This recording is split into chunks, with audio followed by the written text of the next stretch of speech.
एक बार एक हंस और हंसनी हरिद्वार के सुरम्य वातावरण से भटकते हुए उजड़े वीरान और रेगिस्तान के इलाके में आ गए।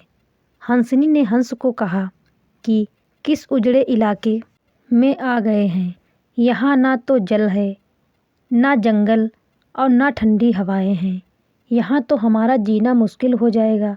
भटकते भटकते शाम हो गई तो हंस ने हंसनी से कहा कि किसी तरह आज की रात बिता लो, सुबह हम लोग हरिद्वार लौट चलेंगे। रात हुई तो जिस पेड़ के नीचे हंस और हंसनी रुके थे उस पर एक उल्लू बैठा था।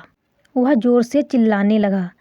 हंसनी ने हंस से कहा, अरे यहाँ तो रात में सो भी नहीं सकते, ये उल्लू चिल्ला रहा है। हंस ने फिर हंसनी को समझाया कि किसी तरह आज रात काट लो। मुझे अब समझ में आ गया है कि ये इलाका वीरान क्यों है। ऐसे उल्लू जिस इलाके में रहेंगे वो तो वीरान और उजड़ा रहेगा ही।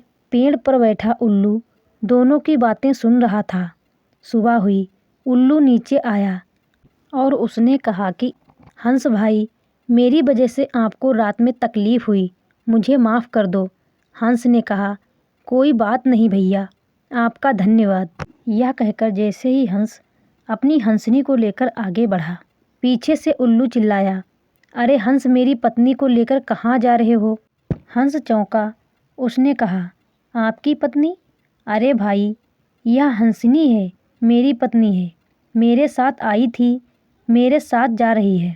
उल्लू ने कहा, खामोश रहो, ये मेरी पत्नी है। दोनों के बीच विवाद बढ़ गया। पूरे इलाके के लोग एकत्र हो गए। कई गांव की जनता बैठी। पंचायत बुलाई गई। पंच लोग भी आ गए। बोले, भाई किस बात का विवाद है। लोगों ने बताया कि उल्लू कह रहा है कि हंसनी उसकी पत्नी है और हंस कह रहा है कि हंसनी उसकी पत्नी है। लंबी बैठक और पंचायत के बाद पंच लोग किनारे हो गए और कहा कि भाई बात तो सही है कि हंसनी हंस की ही पत्नी है, लेकिन ये हंस और हंसनी तो अभी थोड़ी देर में इस गांव से चले जाएंगे। हमारे बीच में तो उल्लू को ही रहना है, इसीलिए फैसला उल्लू के ही हक में सुनाना चाहिए। फिर पंचों ने अपना फैसला सुनाया और कहा कि सारे तथ्यों और सबूतों की जांच करने के बाद यह पंचायत इस नतीजे पर पहुंची है कि हंसनी उल्लू की ही पत्नी है और हंस को तत्काल गांव छोड़ने का हुक्म दिया जाता है। यह सुनते ही हंस हैरान हो गया और रोने, चीखने और चिल्लाने लगा कि पंचायत ने गलत फैसला सुनाया।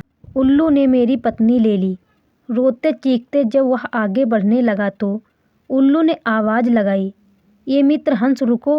हंस ने रोते हुए कहा कि भैया अब क्या करोगे, पत्नी तो तुमने ले ही ली, अब जान भी लोगे। उल्लू ने कहा, नहीं मित्र, ये हंसनी आपकी पत्नी थी, है और रहेगी, लेकिन कल रात जब मैं चिल्ला रहा था तो आपने अपनी पत्नी से कहा था कि यह इलाका उजड़ा और वीरान इसलिए है क्योंकि यहाँ उल्लू रहता है।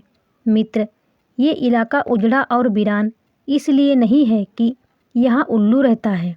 यह इलाका उजड़ा और वीरान इसलिए है क्योंकि यहाँ पर ऐसे पंच रहते हैं जो उल्लुओं के हक में फैसला सुनाते हैं। शायद इतने साल की आज़ादी के बाद भी हमारे देश की दुर्दशा का मूल कारण यही है कि हमने उम्मीदवार की योग्यता ना देखते हुए हमेशा ये हमारी जाति का है, ये हमारी पार्टी का है के आधार पर अपना फैसला उल्लुओं के ही पक्ष में सुनाया है। देश की बदहाली और दुर्दशा के लिए कहीं न कहीं हम भी जिम्मेदार हैं। कहानी अच्छी लगे तो आगे भी बढ़ा दें तो मेहरबानी आपकी।